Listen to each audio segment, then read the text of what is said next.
Friday's edition of What is Health? I just made that up, but maybe we'll do it every Friday.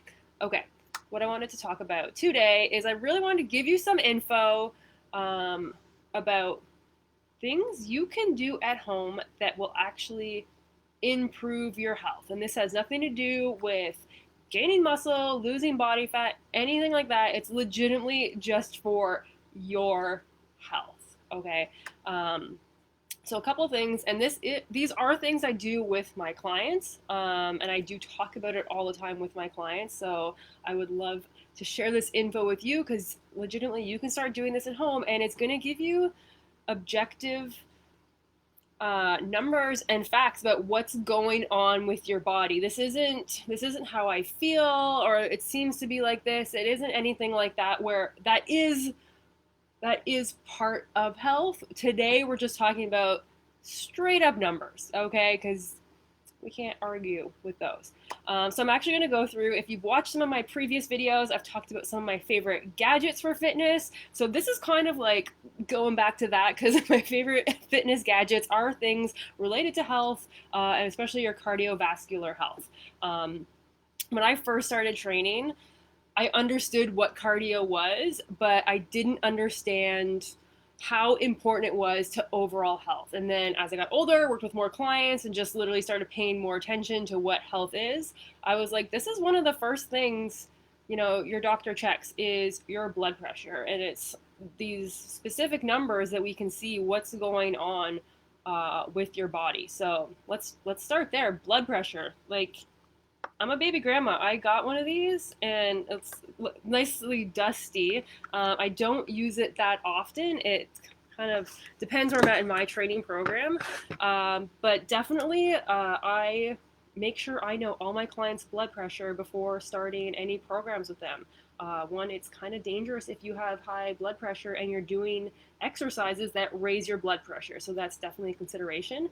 And that's definitely a consideration you should be taking as well.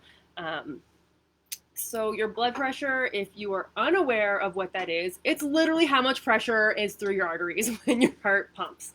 So just so we're all on the same page here, by measuring it and seeing, I would say tracking trends over time, not so much just small snippets of time. Like today, maybe your blood pressure is a bit elevated, but maybe you just were on the internet for a little bit too long. And that's going to reflect that. But by taking it over time in a rested position, you will see if you have good blood pressure or if it's rising due to a lot of stresses in your life. So by tracking that, you're going to see, I specifically use it with my clients because when your blood pressure starts to rise, when you're doing strength training programs over time, you are no longer adapting well to that program. And that program could just be your life. Maybe things are getting super stressful and your blood pressure is slowly going up over time.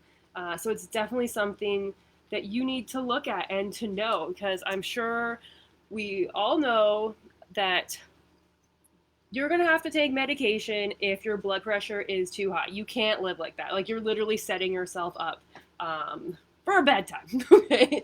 So knowing what that is and tracking it over time. And we're going to get into, first we're talking about what are the numbers we're looking at, and then we're going to talk about how we can get these numbers into healthy ranges. So you definitely don't need to track all of them. They all do have a place, but if you're like, I can track one thing is better than no things. Okay, so that was our little blood pressure segment. Next, we're going to talk about, so this guy, this is my top fitness gadget. It is my heart rate strap. It is probably covered in who knows what because I wear it for all my cardio workouts.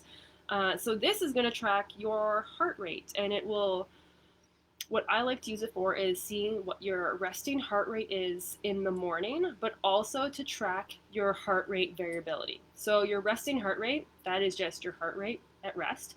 You don't need a heart rate strap like this to test it, though this is the most accurate. If you have a fitness watch that does track heart rate, it's not that accurate. This is going to be way more accurate. So Like this, like your watch should be like a counter for other things. This should be actually to see what your heart rate's at. But you can use, there's apps on your phone. I forget, there's one that I downloaded that was super easy called Instant Heart Rate. And you literally put your finger over the light in the camera and it'll tell you what your heart rate is. So I would do that first thing in the morning to see where your resting heart rate is at. Because with an elevated heart rate, at rest, that is just more stress on your cardiovascular system. It's also an indicator that that your cardiovascular system isn't operating that great. It's doing way too much work for you to be sitting on the couch. What else with that? Heart rate variability. So again, you can get watches that will kind of tell you what that is, but I don't think it's that accurate. I've seen way more accuracy using this. So also you would do this in the morning upon waking, and your heart rate variability is literally how much time is between your heartbeats.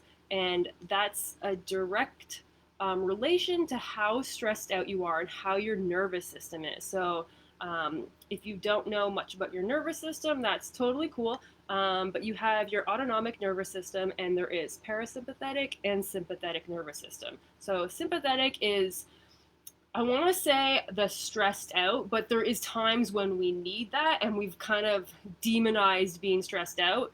The poison's always in the dose. So too much stress is going to be not great for you, but a little bit of stress is actually encouraging you to build up resilience. That being said, being in a stressed out state for a long period of time is not doing great things for your body, and you're not recovering. So on the other end of that, so the sympathetic, let's just say that's like the fight or flight, you're in more of like the stressed out kind of mode. The opposite of that is your parasympathetic, and that's when you rest and digest and your body has time to recover and do things like that. So by testing your heart rate variability in the morning, you are going to see, again, trends over time. Like there could be a day you wake up and your heart rate variability, the higher it is, that's actually like the more time between your beats, that's actually showing you have less stress.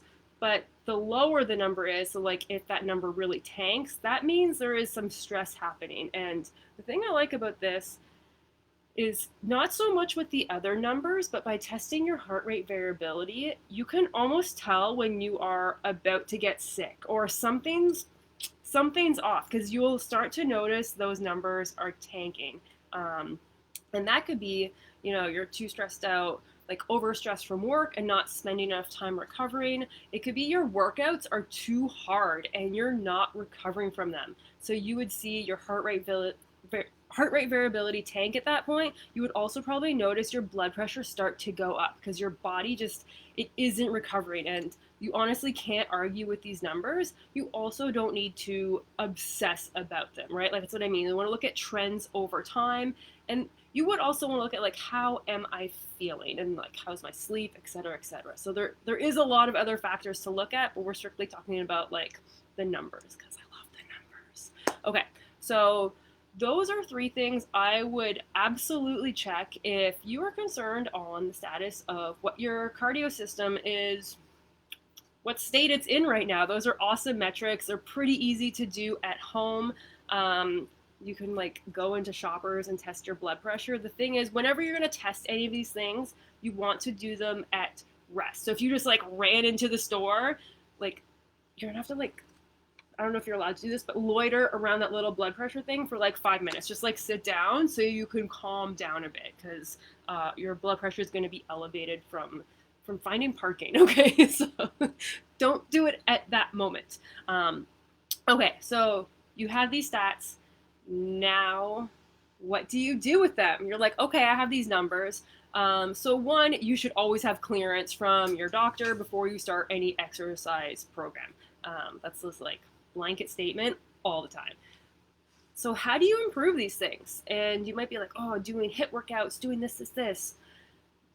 Those type of high intensity workouts are actually going to make all of those stats worse if they're already not in a great spot. So you need to start out doing longer endurance, low intensity cardio. And That's going to get a ton of oxygen going into your body. It's going to help your cells to use oxygen better. It's going to just, I don't know what word I want to use there. I'm being like very picky about the words I use because we do that now. So starting off with longer sections, like 60 to 90 minutes of low intensity. And that's where I do love this guy because you can track your heart rate as you're doing the cardio. And so for low intensity, that's going to be like 130 to 150 beats per minute. But if you notice you're doing the 130 and you're feeling the lactic acid build up in your body, that's already too hard for you. Your body is not able to clear out that lactic acid, again, because your body is not using oxygen properly. So if you are walking upstairs and feeling lactic acid build up, like you need to do this. Your body is not operating efficiently. So at the beginning, you're going to want to do the 60 to 90 minutes low intensity cardio, and you're going to want to do that like 3 to 4 days a week, like as often as you can, because you want to build up that endurance over the next like 6 to maybe 8 weeks until you start seeing these numbers improve. And once you see those numbers improve, that's when your body's actually capable of handling those types of high intensity workouts. And you're not going to build up a ton of lactic acid. You're going to recover way better. Your sleep's going to be better. Your body's just operating so much more efficiently. So if you stuck through this whole thing, thank you so much. I would love to answer any questions you have on this or what you're doing.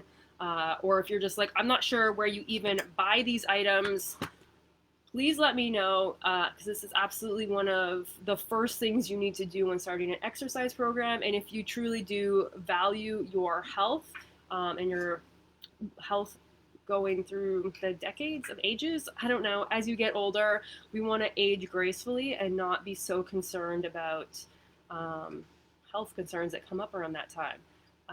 So please let me know. Thank you for sticking through this whole thing if you did, and I'll talk to y'all soon. Bye.